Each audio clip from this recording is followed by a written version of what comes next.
I think before we start, we need to cue Sarah McLachlan. Is that any eyes are the angel? Why would we cue that? Because Tyler's not here. Oh, Tyler recently became a dead man walking. As you guys all know, we talked about, Tyler got married last weekend, and it would be a disservice to Tyler to talk about his wedding when he's not here. So we're going to save that for next week. Tyler's going to be back. We're going to recap the wedding. It was a good time. So we'll leave it at that. They piped that the wrong way. I'll call the clubhouse. We'll book another 18 for tomorrow. Okay, they cheated on that. They fluffed their balls. Yeah, no better time for the breakfast ball than now.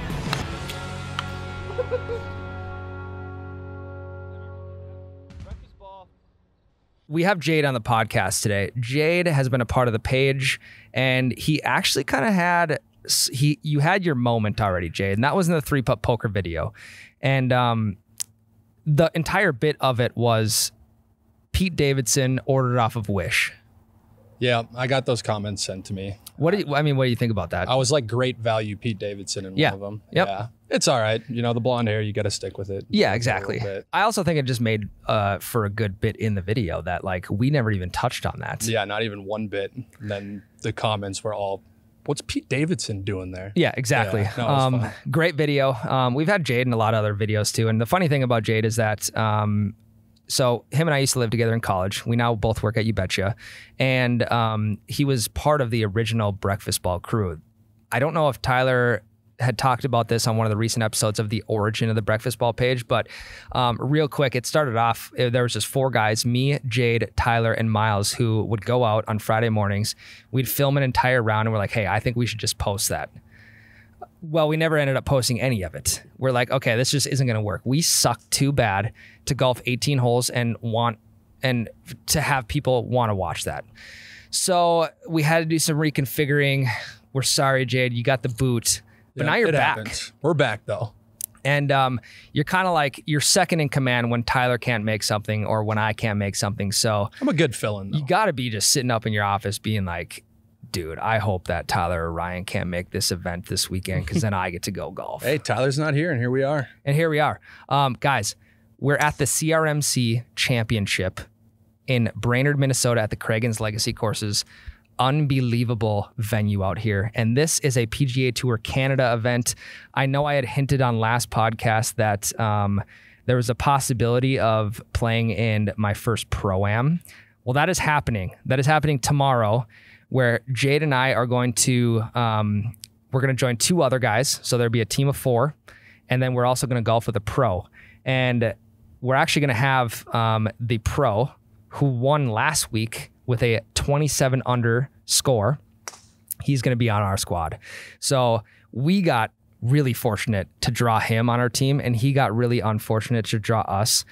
But at the same time, what he was saying was some people take these Pro-Ams way too seriously.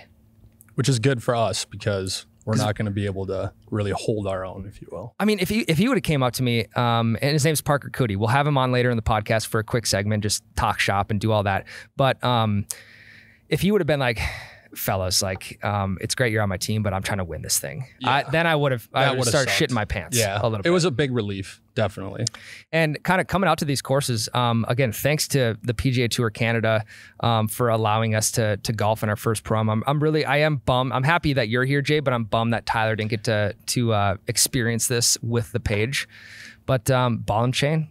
Honeymoon. Happens. Married last Saturday. Had to be there. It's been a good day so far too. Been a really Nice good day. And of course, Tyler is always, he shows up and he's like, I don't care what I shoot. I'm just going to have fun. So we're going to bring a piece of Tyler with us tomorrow at the Pro-Am, and we're going to have fun for Tyler. And I know you guys don't hear that out of my mouth often. Don't get me wrong. I have fun 95% of the time. But because Tyler's not here, we're going to have extra fun for him. You want to know what I'm kind of scared about? What? Since we're playing with a pro, there's going to be some spectators there, and they're probably going to think that we're like good. Dude, but it's also handicapped. They are in absolute danger when we're swinging up, though. Yeah, we might have to have them back up a little bit. Or maybe just like wave them away. Yeah, and that's going to be completely fine. The amount of times I've had to say 4 this summer is enough to cover every single spectator at this event. So it's going to be nothing new on my part. Right, yeah. So we're gonna go out. We're gonna have a good time. We're playing 18 holes. Me, Jade, 2 members at the course here, which again, I don't think they're gonna expect a lot out of us, which is fine because then I think we're gonna be able to come in for some clutch shots. And it's nice that handicaps come into play because we'll probably have the highest ones. And it's a shamble, which means we take the best shot off the tee, and then everyone else plays the rest of the hole by themselves, which is great because me playing last weekend, I played with Miles, and before I get into this, beat Miles again, no questions. Just like it's becoming second nature now. To where before we kind of even started the golf season here in the Midwest, he had this golf coach and he was taking all these lessons, but I was coming for that ass, and that ass has been taken by me all summer. How many times have you guys played this summer? 2 or 3. And you've won every one? 2-0, 3-0. 3-0. Depends on what that number is. So that happened, but I also played a really bad round. I shot a 91 at a new course. Couldn't putt, couldn't get off the tee, which makes me even more excited for tomorrow because we're taking, out of 5 guys, 1 of them being a pro and 2 of them being members here, we're taking best drive. Yeah, I'm very happy about that. I couldn't get off the tee box last weekend either. But that's to save my life. But that's also like, it's a slippery slope for me because if you don't know me, I love hitting the long ball, and I just internally will get into long drive competitions with people. Don't step up to the tee box and try to outdrive a pro tomorrow. But here's the thing, in a scramble, that's the whole point of a scramble. Yeah. Do we let him go first then, do you think? No, we go first and we put one safe. Sure. Which here's we're another not thing. Put one safe. Here's another thing.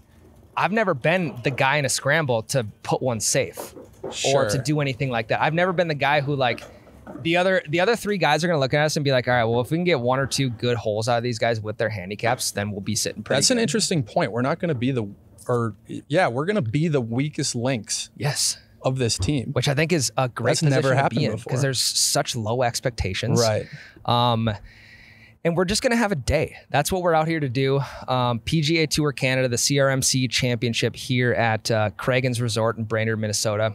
It's going to be a beautiful day. It's a beautiful course too. It looks amazing. Wide fairways, which is even better. Yep, long course, a lot of water. Yep. Lot of water.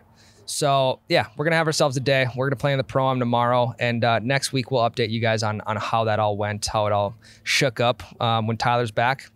And yeah, we'll go from there. What, you golfed last weekend? Yep. Course in Bismarck.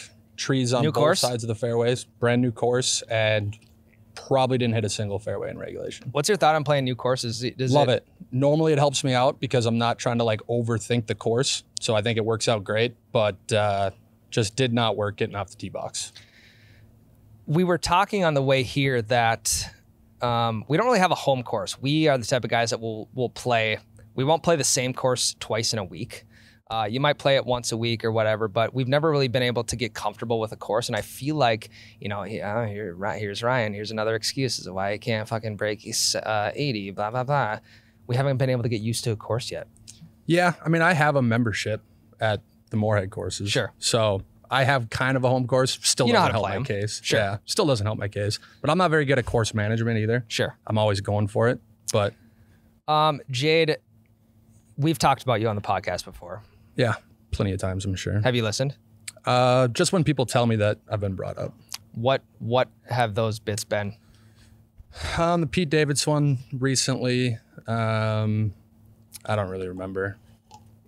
It happens. So you are the guy who will hit one 30 yards into the woods. Find my ball, baby. But you will miraculously find your ball right on the edge to give you a shot without a penalty. You're just bringing up the one time when we were in Mapleton and that happened. That was what set me over the edge. That one set me over the edge because championship hole. And we were scrambling against each other, right? This is you guys remember the infamous putt. The putt that I literally shooter McGavined 2 feet from the hole. You will never be able to do that again. Because it was tracking the entire way. Yep. And it went into the hole, hit the top of the plastic hole, not the top dirt, the plastic hole, bounced back out and so there's sat like an inch on the lip. There's like an inch of dirt inside the hole, and then it hit the cup itself, like the plastic top of the cup, and then shot backwards like a backboard. And you saw it. And missed. That was great. And that was to win. Forced a playoff. And then we went into second playoff hole and we ended up losing. Here's the thing, though.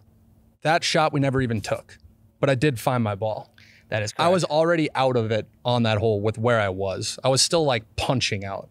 What's your biggest, let's just say your biggest illegal hack on the golf course? Fluffing my ball. Do it all the time. That's a fair. It'll be hard to not like subconsciously do that in this Pro-Am tomorrow. Yeah, I love a good but also fluff after up. the first drive, you take the best drive, and then you automatically. Then I get to set my ball down. You get to fluff your ball off your second shot. Yeah, so that'll help me because we won't be taking any of my drives probably. I mean, my goal tomorrow is to have one drive taken. That would be amazing. Or like one good shot off of like a par 3 that we end up taking yours. Yeah, I don't know how that works with par 3s. Does everyone play their own ball out on the par 3, or do you take the best shot? We're going to need to see a rule book because we kind of did walk into this like not really expecting anything or having a clue what we were doing.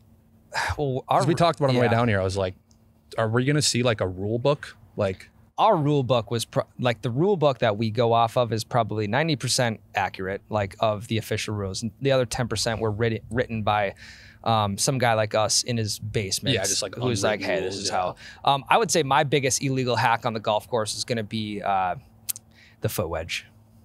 You're gonna try to use that tomorrow? No, not tomorrow, but just in general, my biggest illegal hack on the course is gonna be the foot wedge. Give yourself a little kick if you're in some tree trouble for sure. And it's like, I'm not paying to play 18 holes to have to punch out off of every tee box. So what happens though if you use a couple foot wedges on like a front 9 and then you end up shooting the infamous under 80? I don't know. Is it gonna feel as good? I have not gotten there yet. Right. I feel like, well, here's the thing. I feel like shooting under 80 for guys like us is different than shooting under 80 as like, let's just say a pro, right? Like we have a different rule book than they do. Let's just say 10% kind of modified where, hey, maybe fluff your ball every once in a while, or hey, maybe use a foot wedge. Because here's the thing, Jade, we don't need to be punching out on 14 out of 18 tee boxes. Because it happens though. No, I mean, it does happen, but at the same time, like we need to do whatever we can do to make ourselves feel better on the course. Right. And if it takes the foot wedge or it takes the ball fluff, do it. Now, to contradict that, if you're playing for money, then I would say the rules are the rules. Yeah, then you got to be a little bit careful about that for sure. You like playing for money? Do it all the time. How much it makes me like think about my shots a little bit more. Yeah, it makes it a little bit more focused. Yeah, where I'm not just like swinging the club to swing the club. Yeah. So. And that's why I like to put money down too. Even if it's like $1 a hole, or and you guys know this, I have a buddy that I play with often, and we play $5 a hole. We have for the last 3 years. The balance is still running. No one's ever paid anybody. But do you have like a running balance? Like, do you know your total? Yeah, I'm up $11 right now. I've been so you're pretty even. I've been up as much as 106, and I don't know where that extra $1 came from, to be honest. Maybe it was like a food bill at the end of a round. Sure. They're like, yeah, I just put it on my balance. Right. I've been up as much as 106, and I think I've been down as much as like 75. And now I'm up 11. So I tend to, when I'm playing bad, try to start gambling on the course to maybe like make me play better. And then I just dig myself into a hole. Here's another thing about you that I've noticed. In specific rounds, you will decline a beverage on the course if you're playing good. Until you start playing bad, then you'll accept a beverage from somebody else. You probably only witnessed that a couple times though, because normally I don't start out very well and then I'm forcing myself to decline a beverage just because I don't really have that sweet spot. I thought I did, but I don't. It's like, for me, every drink just makes me a worse golfer. Well, and here's the thing. The sweet spot, I feel like, is the perfect, like when we talked about bev carts in regulation last week. This week, we're talking about beers in regulation. Beers in regulation. You got your furs, your gers, and your burrs. The correct number of burrs for me on the course is 3 on the front and 3 on the back. I normally get about 0 furs, maybe a couple gers, and then I just run up the burrs. I mean, at some certain point, that's about all you can do to make yourself 100%. feel better. Then at least you still enjoy your time in the course too. Yes. Yeah, pretty good at that. So the burrs to gers and furs ratio is a lot. It's good for us. Yeah. I feel like, because that's what we're looking to do out on the course. I even asked the pro that we're playing with tomorrow when we just met him. I was like, any chances we'll be able to get a couple beers in here tomorrow? And he declined pretty quick, but it was worth a shot. I understand. It's his livelihood. I mean, it's the day before he's got to play in a big tournament, but yeah, you know, it was worth a shot. That's fair. Yeah. So you couldn't get off the tee box last week? Nope, not even in the slightest. I couldn't either. I couldn't hit a putt. Yeah. I scrambled pretty well though. Hit a few trees, but there was trees both sides of the fairway, but I scrambled pretty good. And nothing a foot wedge or fluff can't do to get that going again. I hit so minimal fairways in regulation that I think I'm better hitting out of the rough. I would agree. Yeah. You are a phenomenal scrambler. I can scramble really good because it's what I'm used to. Yep. So if I do end up just piping one down the middle, I really struggle with those like approach shots. Man, that's a tough shot. Like center fairway. Yeah. Nice grass, perfect lie. That's a tougher shot than people think it is. We talked about this too on the way here. Like if we're taking, you know, the pros drive and it's a shorter par 4, we're going to have like a 60-yard approach shot. That's probably the worst part of my game. It's not a full club. It's not a full club. It's a finesse shot. Yeah, it's a finesse feel shot. It's a full finesse. Depending on the day, the feel is either there or it's not. If it's not there, then I might as well just take an 8-iron and punch it up to the green. Yeah. Why do more people not do that? I try sometimes. I actually did a few times last week. That's how bad it works or was going for me that I was trying like long, like 40+ yard bump and runs. I'm gonna fuck around a little bit. Maybe go play out by myself here in the coming weeks, and I'm gonna screw around with shots like 60-yard 8-iron, just a punch shot up into the green. Little punch and run. Maybe if one of us are struggling tomorrow, we should give it a try. And then hole out, and then just skull it into the spectators like we were talking about. Yeah, exactly. I wonder what the guys are like that we're playing with tomorrow. I can make an assumption that because they're members at this course, it might be a little more hoity-toity than we're used to. Yeah, but probably. I also think we're good at loosening. I think we'll loosen up the crew a little bit. And I think we need to set the standard with Parker, the pro that we're playing with right away. Like, hey, we got to get these other two guys on board with like, we're just going to go out and have fun. Right. Yeah, it would be an interesting dynamic because Parker did say, you know, he wants it to be more laid back because he's got to play in the tournament the next few days. Yeah, so he's like, a lot of those ProAMs guys take it way too seriously. And if the other two members show up and they're like just out to win it, then that's going to be a tough situation. Yeah, then it would be a little bit of a sticky situation for us. Yeah, we'll loosen them up pretty quick. We'll figure it out. That was a relief that he said a lot of guys take it way too seriously, so we can go out there and actually have some fun. Yeah, we do get to take carts too. Oh, really? Carts. Yep. And I think. Well, I made sure I asked that before we even agreed to come do this. I made sure I asked carts or walking. Because that would have been a deal breaker had we had to walk. Really? No. Well, I didn't really, like I said, I didn't really know what to expect. So it would have been pretty funny if we went out there and we were playing our own ball. You know, it was like full tournament format. Yep. And then we like show up and they're like, okay, where's your guys' caddies and stuff? And they see my $150 clubs and they're just like, who is this guy? I mean, I'll literally go into the parking lot or across the street to the lake and see if some guy wants to come carry clubs. Go hit up the local bar. $5 a hole. Yeah, you want to come go carry hit up the clothes? local bar. Hey, you want to come caddy for a golf tournament? That would be kind of electric. The most famous movie of all time. Happy Gilmore did it. He actually took Will Zalatoris off the street. Yep. And he had him caddy for him. So it's been done before. So it is nice that we're getting carts. And they did say that we can get a couple beers on the course. So if it is going bad, then at least we got that going for us. Yeah, Wednesday beers. It's a beautiful thing. It really is. Doesn't happen often. And I mean, we've never played courses like this before. I don't know. Some of you might have seen the video that we did at the gravel pit, the par 3 9-hole tour. And the gravel pit's just right down the road. So I'm hoping tonight we can maybe go play some night golf. See if they'll make an exception for us to go do that. But I've driven past this course. I've never played it. Now tomorrow we get the opportunity to play it, which the real question is, do we belong at this course or not? I don't think so. So far in what I've seen, probably not. Maybe you do. Jade, I think 91 last weekend. Yeah, but you carry yourself a little bit more golfing class than probably the rest of our groups. That's also just part of the golf addiction is like, you've really stepped into the golf realm of class. Like my attire from 4 years ago going out on a Friday night is completely different than my attire going out in today's, in my world today, going out on a Friday night. Because I'm just going to be wearing a fucking golf polo, probably like my TPC Scottsdale quarter zip. And, you know, I walk into a place and they're probably like, Jesus, that guy probably bombs the ball. And then I'll maybe overhear it and say like, dude, 11 handicap, hasn't moved in a year. Hasn't been touched, but at least you look better doing it. That's true. That's true. If you can't play the part, you might as well look the part. Right, exactly. Which I'm all about. There was a video that popped up on my timeout of us golfing, I think 4 or 5 years ago. I think you probably remember this, Prairie Wood, when we were hitting the trees and stuff.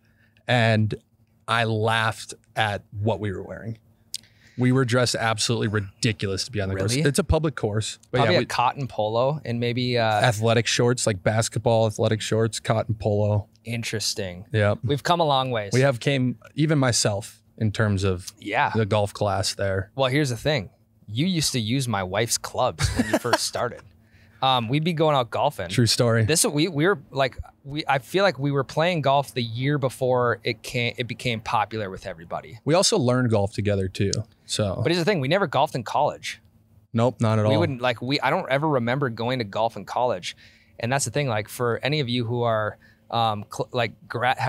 recently graduated or are going to graduate this year, like buckle up. Start a separate bank account. Put $100 a month in there.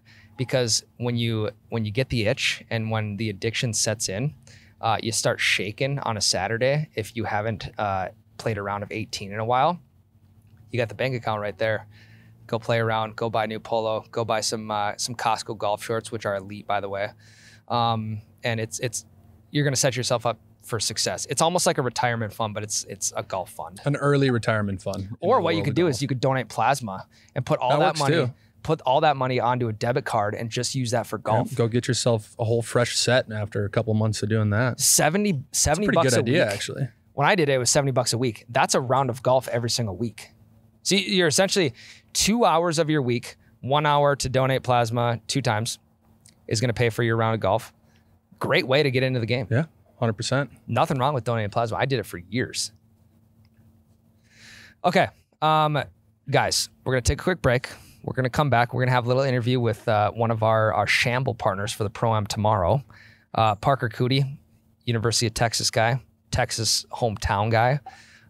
Really cool dude. And yeah, he wants to go out tomorrow. He wants to have fun. And we're going to do a quick interview with him. And I apologize in advance. We had the camera in the sun mid-interview. Got way too hot. So the audio, shit like that, it might be a little wonky, but it's going to be a good interview. And then we'll close out the podcast with another electric segment and go from there. I'm excited for this segment.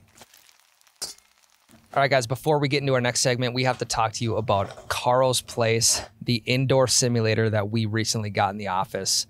I'll tell you what. There's a point where you need to start being productive at the office, and it's been really hard. The only thing I don't like about the Carl's Place simulator is that it takes away from productivity. It takes away from, negotiating that raise at the end of the year because, hey, Ryan, sorry, can't give you a raise. Been on the simulator too much. But all in all, Jade, been able to take about 5,000 shots a day. Everyone's staying at work late to use this. Which is phenomenal. And I put a story up the other day and it was like every You Betcha employee after 5 p.m. and everyone is on the simulator. We're playing 18. We're playing par 3 courses. We're hitting the driving range. We're trying to screw around with swings. Not all quality reps, but at the same time, we just want to get the golf club in our hand and we want to start swinging it. So guys, now's the perfect time for you to go to carlofet.com. Check out the indoor simulators. You guys can get in at a super low price to throw it in your garage, in your man cave, what have you. Starting at like $800, you can get the launch monitor, you can get the enclosure, all that good stuff. Basically just anything to be able to get that golf club in your hand in the wintertime, here in the Midwest especially, and be able to get some swings in so you are absolutely dialed come next season. Other thing to add to that, setup is simple. All the resources are provided. You set it all up. Yeah, everything just went super smoothly. Even if you had no idea what you were doing, all the instructions are just laid out perfect for you. Yeah, and you don't need the entire package like we have. Right. I keep saying to this day, I literally swung in my garage last winter with a net and a hitting mat. And if you can get a little bit something better than that with, your launch monitor, hook it up to a laptop, what have you, Carl's Place is going to hook you up with all that good stuff, starting at a pretty good cost. And if you want to go the Mac Daddy of them all, that's available for you as well. So guys, head over to carlofet.com. That's CARLOFET.com. Use promo code Double Bogey for 10% off your enclosures too. And if you want to level up in the enclosure game, make sure you hit the promo code, save a little bit of money, and get that swing dialed this winter when we can get back on the course next year. So thank you, Carl's Place. Go check them out, carlofet.com. And we're going to segue into our interview with Parker Coody, who we're playing with in the ProAM tomorrow. He won last week's tournament in the PGA Tour Canada, 27 under. And, insane score. I made a pretty good bit about that during the interview. So we'll let you guys listen in. Parker Coody coming up here, University of Texas guy. Hope you guys enjoy it. All right, guys. Today, special guest on the Double Bogey Show, we have Parker Coody from Texas. Went to UT and snagged the first victory in the PGA Tour Canada event last week. Is that correct? Yeah, it was our 7th event of the year. So, okay. I guess my 6th start, but yeah, no, it was definitely a good one. What did you shoot? I shot 27 under for 4 rounds. 27 under for 4 rounds. Yeah. Easy day. I'll be completely honest with you. I honestly don't know if I've ever had 27 birdies in my golf career.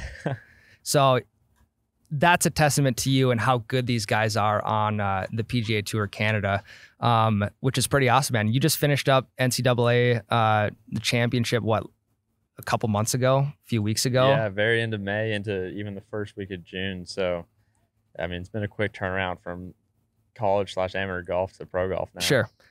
So tell me this, at what age did you decide that you wanted to turn pro? You wanted to make golf a career? What age did you even start golfing at? I started golfing when I was pretty young. I was, fortunate to have some family members who played golf and stuff, my dad and granddad. And so they got me in golf pretty young. But then after that, played all the other sports. I mean, it's what all your friends were doing. I would say going into 9th grade was the point where I was like, golf's my thing. I mean, I'm not like the biggest guy. Sure. I wish I could play football and baseball at a higher level, but here we are. Going into 9th grade was the time where I started playing high school golf, and college coaches came around and all that fun stuff. So that was the turning point, I guess. And how old are you, Parker? I'm 22. So you didn't cross paths with Jordan Spieth at Texas at all, did you? No, not at all. No. But you know him, right? I do, yeah. Personal friendship? Yeah, a little bit. If I saw him and stuff, he'd definitely say hi, and he's been really good to all the guys at UT and Pearson and I in Dallas and stuff. So he's a really good guy. That's great. And you were telling me off air too, when we were just BSing around, I was kind of telling you a little bit about our page, and we cater towards the average golfer, the below average golfer, which I feel like is 90% of people around the world, around the nation who are golfing, picking up golf clubs for the first time. What kind of advice do you got for people looking to get into the sport of golf? I know you were fortunate to start at a very young age, whereas like me and all the other guys who I'm kind of referring to are like, hey, we've maybe only picked up the clubs for 3 years now. There's always this sort of pressure that people put on, like, hey, I want to shoot this certain score. I want to do this with the ball.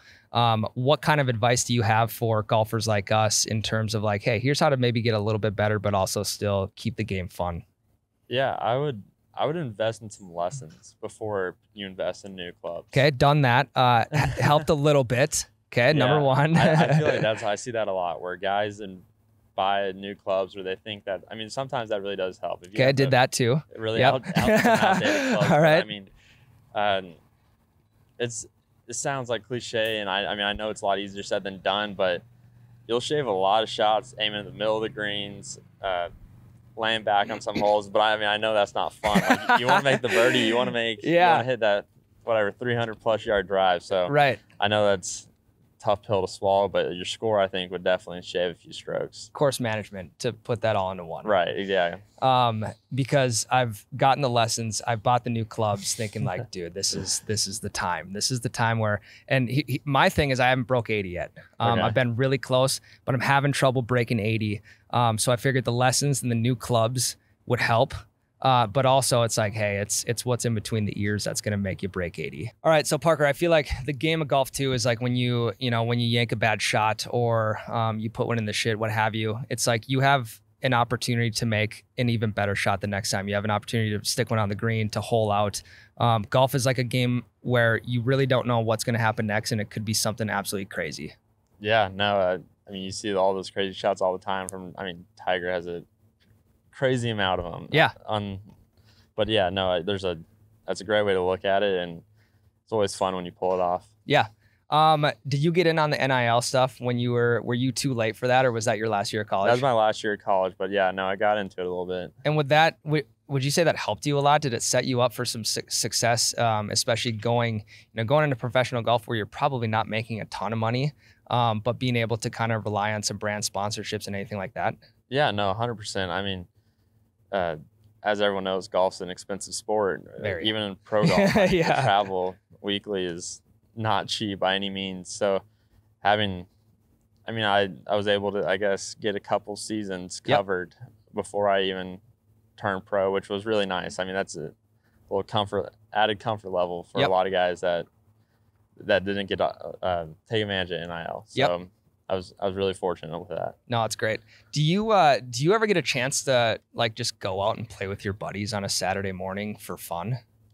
Yeah, and more in the winter. It's a pretty small window when that gets to happen, but I love it. It's some of the most fun golf, I think. Well, those are probably the guys that you grew up golfing with too. When it wasn't, you're obviously taking it serious when you started ninth grade, being like, hey, I can do this at the next level. But that's got to be fun for you to be able to kind of take the pressure away from everything of having to make the cut or having to win a tournament or having to make X amount of money just so you can play in the next tournament. That's got to be fun for you to go back and play with the buddies. Yeah, no, it's so much fun because all those guys are playing football, baseball, basketball, and then it's funny to see how they're all getting the work life now, but they all in college, and even some of them are now just picking up golf, and they're addicted. They get hooked so fast. Seriously, it's a slippery slope. I mean, they don't realize how addicted they get till you have to tell them dude, you're trying to play more golf than I am when I'm home and stuff. Yeah. It's an awesome time. Yeah, that's the thing about golf too, though. It's once you get hooked, then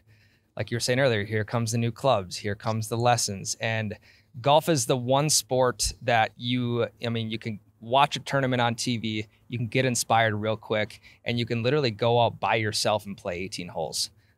You can't just get 9 other guys to play a pickup basketball game. You can't get 21 other guys to play a football game. But golf is the type of game where you can just go and play it solo if you wanted to. Yeah, no, 100%. I mean, it's a lot of fun to play by yourself sometimes. And then, you get a good group at your club or wherever you play, and it's a blast. What if you were to order any drink from a bev cart, what would it be?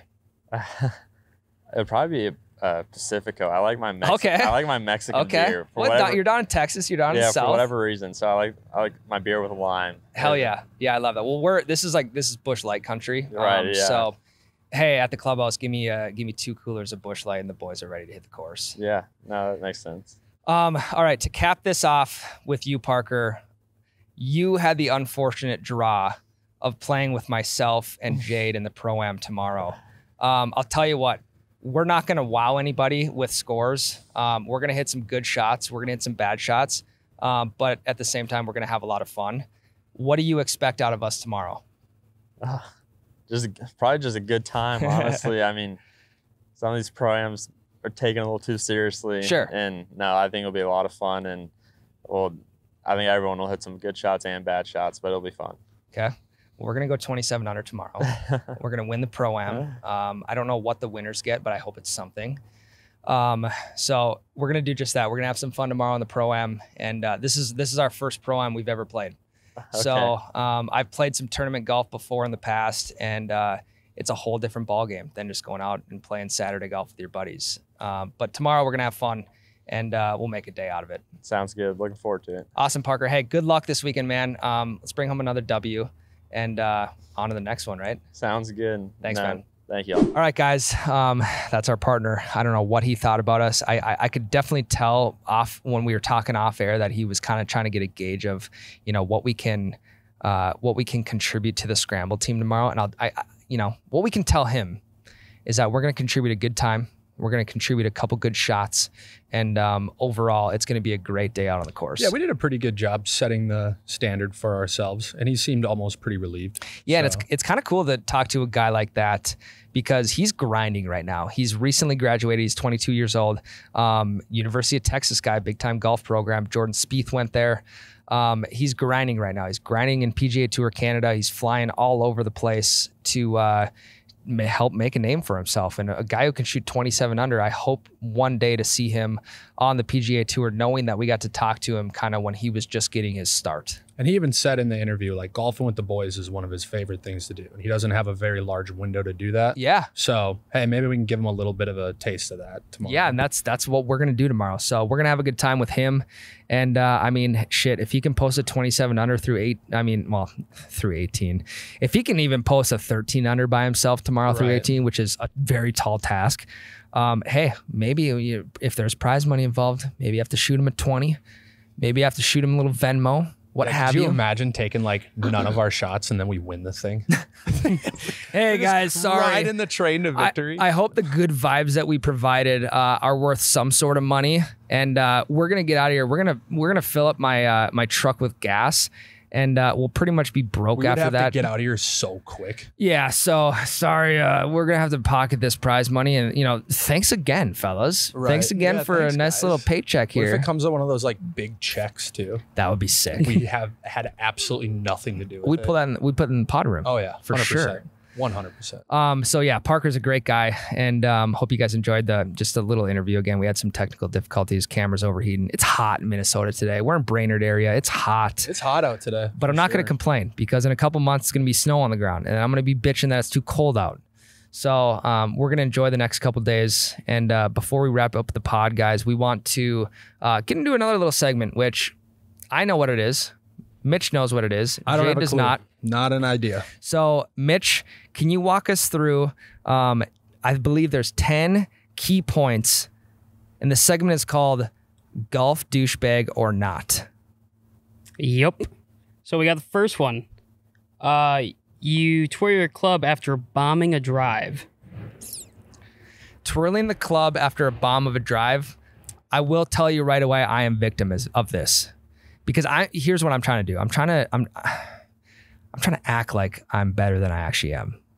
And that's been since I've picked up the golf club 3 years ago. Do I think that's a douche move, especially for our skill level? I don't think so. Because it kind of sets the tone for the buddies in your group that you're playing with. So yes, I'm victim of that. If you think that's a douche move or not, I fall into that category. And no, I'm not just saying it's not a douchebag move because I fall into the category. But I genuinely think like it sets the tone for the rest of the round. Right. I'm going to go with a no only because I only bomb a drive like once or twice around. So you have to celebrate it. Drive. Yeah. So it's like I don't even get to twirl the club that much. You have to celebrate it. You have to. You have to give yourself a little bit of the bonus. I mean, shit. In order to get good at the club twirl, you have to practice it. So the odd chances of me hitting a good shot and being able to club twirl, I at least have that experience under my belt, even if it's a bad shot. You don't mess it up when you do it. Yeah. I sometimes just subconsciously do it. Like I'll just slice it 2 fairways over and I'll still twirl it as I'm like putting the club down. I also haven't perfected the club twirl. I'm more of like a sword back in the holster type guy. Yeah. I mean, it takes a lot of practice to get good at the club twirl. Right. Well, I mean, like I see someone bomb a drive, right? And they don't club twirl. I'm a little worried. I'm like, fuck. Is this guy going to be a bad time? If he thinks that's a bad drive? That's a pretty good point. You could have too much of an ego to not club twirl. Yeah. Just bomb a drive and then just straight face walk off the tee box. Almost that's like probably more of a douchebag move. Yeah, you almost have to club twirl. I would agree. Almost as if you've hit so many good shots that you don't even need to twirl it out because that's just second nature at this point. First one off the bat, we don't agree with. Well, also, I mean, even in a scramble, if someone bombs a drive and club twirls, it's so electric for the other 3 guys. Like it gets the boys buzzing. Instills for sure. a little bit of confidence in the fellas. Yep. Well, and we always talk about how like even specifically in scrambles, you always gotta have like vibes gotta be immaculate. 100%. That's how you kill your competition. Like if you're hooting and hollering for someone shanking it 30 yards. People get jealous about that shit. There's other people on the holes like adjacent that get jealous of like, damn, like I wish my scramble group was having that much fun. That'll be our winning point if we bring the thing home tomorrow. It's like, well, we just brought the immaculate vibes. That's all we're here to do. That's it. What do you got for us next, Mitch? All right, next one is walking in a putt. I did that once. We talked about it 5 minutes ago, very well and you know how that turned out. So I do not walk in putts. I'm a sit there and stare at it type of guy. Yeah. So is that a douchebag move or no then? I would say I think it goes back to I think it goes back to the club twirl. It's like if you're not used to making long putts, which we are not, I think it's okay to, number one, raise the vibes, and number two, get everyone else pumped up about it. Right. And plus then if you don't make your putt and you're walking towards it, then you can just like your buddies are just gonna give you shit, which then in turn are gonna breed for good vibes. You're kind of just walking into getting shit. Yeah. No, I would agree. Yeah. I would agree. And you're not playing with the right group of people if they're not giving you shit for club twirling or they're not giving you shit for walking in a putt. Exactly. So I guess it depends on who you ask. If you're asking like my buddies that I play with, hey, is this a douchebag move? Well, when Ryan does it, yeah, it is. Yeah, it also depends on who you are and the circumstances. That is true. That is true. I'm going to still go with a no, though. Because you don't get to do it very often. It's closer to the You're line. not going to walk in like a 6-footer. You know, you're only going to start walking in when you know you're about to sink that like 20, 30-footer. It's such a big dick energy move. Oh, yeah. Walking in a putt, feels so good. It falls center cup. What else we got? All right. For the next one, we got using a rangefinder on a par 4 tee box. That's a douchebag move. 1,000%. Well, I don't have a rangefinder, so... Because I mean, getting the distance is one thing, but if you're on the tee box at a par 4, like a drivable par 4, it's still going to be 270 plus. Right? Yeah, and like you still are just going to have to bomb the thing. Again, it's not like you're going to be able to dictate, your drive between 290 and 320. If you're going to bomb it, you're going to bomb it. Well, that's the thing too, is like trying to drive the green on a par 4 versus just trying to drive the middle of the fairway. It's you're either not the first one you're aiming at the pin, the second one you're aiming at the fairway, which is a lot larger of an object to hit. Leave the rangefinder. Honestly, look at the cobblestone little sign deal. Yeah, just look at the range. See the distance, because give or take 10 yards, it ain't gonna matter. Yeah, 100%. So. Hope we find one that we disagree on here. That'll be interesting. Me too. All right, for this next one, being unsatisfied with an approach shot that is 3 feet from the pin. Douchebag move. Yeah. A huge douchebag move. I'm pumped if I can get it 3 feet from the pin. I think you might be unsatisfied just because you like wanted it to go in or something, but it's not like it just depends on how you approach that unsatisfaction. Like, God, that should have been closer. It's a douchebag move. I think because I expect, I have such high expectations for certain things like that. And when I do that, so yes, I am victim of that again. When I do that, it's more so like, God, what if that ball could have went in the hole? Yeah, it's like more of a disappointment in yourself, if you will, but you got to keep that internally. If you're, voicing that out, I'd say it's a little bit of a douchebag. Well, it's like, what do you expect? Yeah. You expect to make that shot? Right. I mean, that's a 2% make. That shot is, you're gonna make that 2% of the time. Even the pros are gonna make it 2% of the time. If even that. Right. So you can't beat yourself over that kind of thing. So I would agree that is a douchebag move to get mad at something like that. Had to work you into that one a little bit. I know. I do fall victim to that easy. All right. So for the fifth one, we've got saying that you pulled or pushed your drive even though it's in the fairway. That one does kind of piss me off. When you're golfing with somebody that does hit the fairway every time. Yeah. And then they just like hit the outside of the fairway and they hit it. They're like, oh, pulled that. So you think that's a douchebag move? Yeah. I see. This is actually the first one I have to disagree with you on, because there are certain guys that are trying to hit certain shots, and when they don't hit the certain shot, it upsets them a little bit more. Right. So I think they have the right to be mad that they missed on the wrong side of the fairway. Now, on the other end of the spectrum, again, it depends on who you're golfing with. If it's you and I golfing, and I get mad that I pulled one on the left side of the fairway instead of faded one on the right side, go ahead, call me a douche, because I am. I think you would give me shit if I actually hit one down the middle and I was like, oh, pulled it and it still hit the fairway. You'd be harping me for sure. 100%. Yeah. Yeah. You kind of deserve it there a little bit. And that's why I'm going with a little bit of a douchebag move there. But that could just mean you're a better golfer, Yeah. I might not just be at that level. So maybe that one's on me, but I'm still sticking to it. If I'm golfing with someone I don't know, I'm there definitely.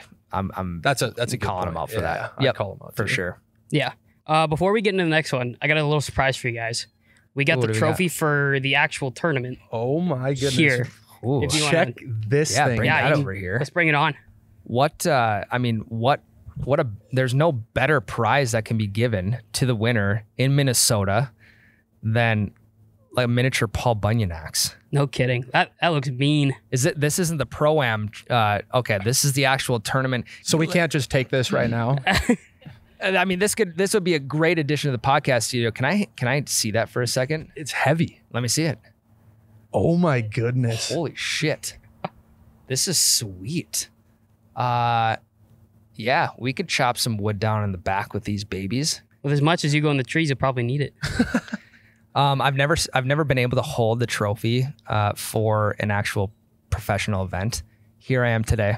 Just holding the axe for the PGA Tour PGA Tour Canada CRMC Championship. I got the axe in hand. Have you ever thought about how you would get that through customs, though? It would be tough. Imagine if you're going back. Worked on that one? You probably have to just ship it back. Yeah, probably. But then also, I mean, you could also put it in your golf bag. It's going to be expensive shipping. That thing's like 30 pounds. Perfect solution. Put it in your golf bag. Put the cover over your golf bag for rain. And I feel like there's a no questions asked type of thing when you get a travel case coming through. Number one, it's either going to get demolished, or number two, they're going to demolish. They're going to take it. They're going to take your pride in making sure your bag is safe. Right. Especially if the guy unloading and loading bags up is a golfer himself. I would just check the axe, I think. This thing is unbelievable. It also has USA on it. USA. So yeah, this is the one and only time I'm ever gonna have my hands on something like this. So 100%. I'm embracing it right now. Yeah, I want to hold it one more time. Yeah, you take it back before you give it back. That's pretty cool. Imagine that hanging in the podcast studio. We'll have to maybe see, Jade, if Parker wins the tournament. We'll maybe see if see if we can wheel and deal it off. Hey, everything's for sale.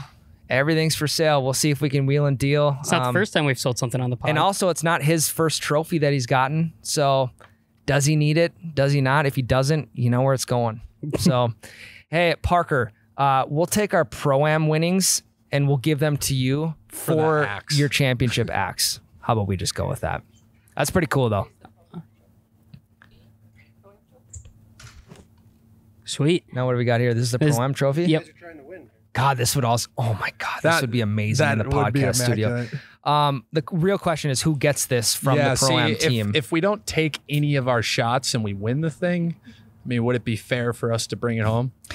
Absolutely. That's the spirit we want to walk into this with. Again, everything's for sale. And I think if we give them a good sales pitch that we can get this hanging in the pod studio. But to see what we'll be holding tomorrow, this is the Pro-Am. This is a Pro-Am trophy. That's the actual tournament trophy. One of these is going to be in the pod studio when things are all said and done. Maybe both. Maybe both. So we'll see what we can do. This is pretty cool, though. This would make a great decoration up on the shelves. 2022. We're gonna really have to bring the heat tomorrow, then. Huh? Northern Pacific Center Pro-Am champions. Cragun's Legacy Courses, August 24th, 2022. And I mean, the shitty part about it is that Tyler's not here. So for me to bring a trophy back to partially his podcast studio, partially his page, that'd be a real kick in the nuts. Especially with a picture of just you and I on top of it. Well, that's what happens when you get married too. It's like, hey, you get pulled out of stuff that you don't want to. Right. Your buddies go out and win a Pro-Am while you're on your honeymoon with the old ball and chain. I don't think I've ever seen better trophies. This is sick. Mitch, what do you got next for us? Next question we got is, or next little statement. Thank you. Is, so when you say hit that off the toe after a 330-yard drive. What do you fellas think? Douchebag move? 10-4. 10-4. Yeah, 100%. D-bag move. D-bag move. Oh, God, this is a little toey. 330 yards down the fairway and you say you hit it off the toe? Come on, my guy. Really?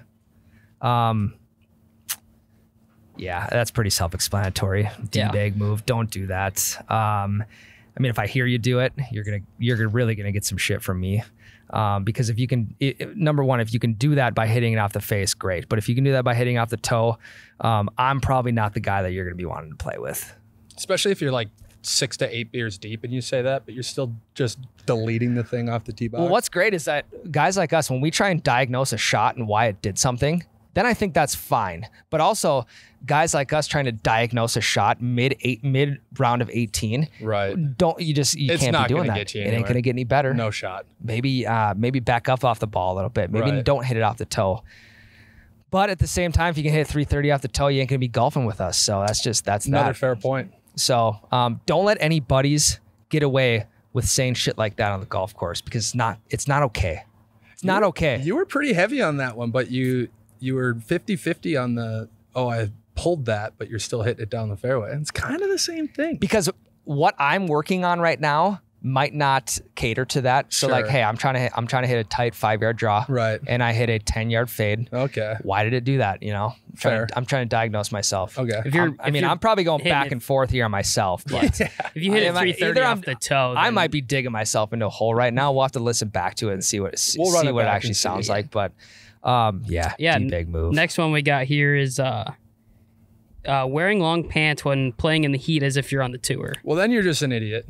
I mean, or you're a pro. Or you're a pro. Or you're a pro. But if you're doing that at your local public course and you're just asking to be in pain all day, that's just a problem. I actually only own one pair of golf pants, and that is strictly from like October 1 through the end of season, or it's for season opener until it gets warm enough for me to wear shorts. Gotta be wearing shorts. I mean, I'm sitting here sweating right now. Imagine if I was wearing pants. We got the 10th hole behind us here and the practice round is going on. And mostly everybody that was teeing off had pants on. Yeah. And there was two things that made me feel bad. A, all those guys wearing pants. And B, every single guy hit a ball that I'll probably never be able to hit in my life. So yes, if you wear pants and you cannot hit a ball like a pro, you should not be wearing pants. So that's why we both got shorts on right now. I would agree. Yeah. I would agree. So next question we got here is asking someone what their handicap is within 3 minutes of meeting them. See, I do that sometimes. I do too. Why do we do that? I don't know. Maybe you're just trying to size a guy up. It is. It really is. You're just trying to size him up, but it's like, it's going to be lower than yours. You're not looking at the size of his biceps. I don't know why I do that, because it's like everybody's got a lower handicap than me. Everybody that I play with that just looks like a good golfer is going to have it. So you're telling people your actual handicap when they ask? Yeah, I don't really sandbag it too much. Oh, I'm not.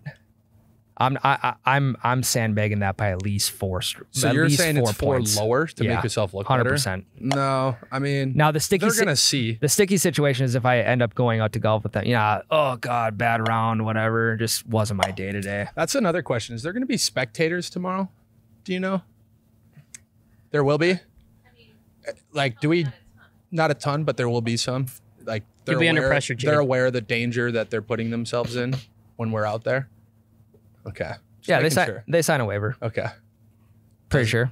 Do they sign a waiver? No, they don't sign a waiver. All right, I'll be careful. We'll come up with something tonight. Yeah, I'll be careful, I guess. All right, what else we got? We got 2 left. Complaining that your approach shots are getting too much backspin. I wouldn't know what that feels like. Yeah, I can't even. Sometimes I put backspin on it, but it's totally unintentional, and it's 100%. We might need another assist on this. Is that, a douchebag move? Course's fault. Okay. That's fair. Okay. Yeah. Yeah. I do feel bad for groundskeepers because they take a lot of heat that they can't even defend themselves. They're like, I haven't put the hole over here at all ever, and then they just get reamed for doing it. I would say the groundskeeper arguably has the hardest job at a golf course. Number one, they take heat from people that they can't even defend themselves against. Everything is their fault. Pin placement, greens are too fast, course is too long. That's why they never got it labeled on their attire that they have to wear at the course. That is true. They probably get jumped. That is true. They're just kind of in everyday man's clothes. Mowing fairways, rolling greens, what have you. Just your average dad out there. But also, we're the type of people who are always looking for excuses to why we're playing bad. So the groundskeeper, thank you to all those who are groundskeepers out there, because you keep the excuses in check, because we essentially can just blame you for everything. Keeping that one in my back pocket from now on. Course's fault. Yeah. Everything that's going on, course's fault. Great shot, groundskeeper's fault. Can't really say that here, though. It's too nice, huh? This is a nice course, and the groundskeepers did a phenomenal job. If that comes out of my mouth tomorrow, just slap me. Yeah, if we do meet the groundskeeper mom, I'm just gonna thank him. I'm gonna give him a hug. He might need it. Built-in excuse. Yeah, he might need that one. What else you got, Mitch? Last one here. Saying this is a birdie hole like every other hole. Well, like we were talking with Parker there earlier, he was 27 under his last win, and I haven't hit 27 birdies in my life. So there's very few instances where I'm saying this is a birdie hole, unless I'm on the green in 2 with a 4-foot putt. I'll give myself that one. Yeah, I wouldn't know what it feels like.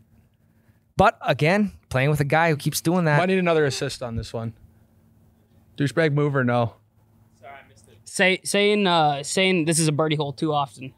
Could be a little bit of an ego there. Could be a little bit of an ego. Yeah, and I think just to sum this entire segment up, it's an golf average douche or golfer's. Is it a golf douche move or not? Yeah, it's like I think what we can kind of encapsulate this entire segment in is check the ego. If the ego is too big, odds are you're probably just not the guy that people want to play with. Right. So we'll be bringing the vibes tomorrow, to say the least. That's what it's all about. Yeah. That's what the ProAM tomorrow is about.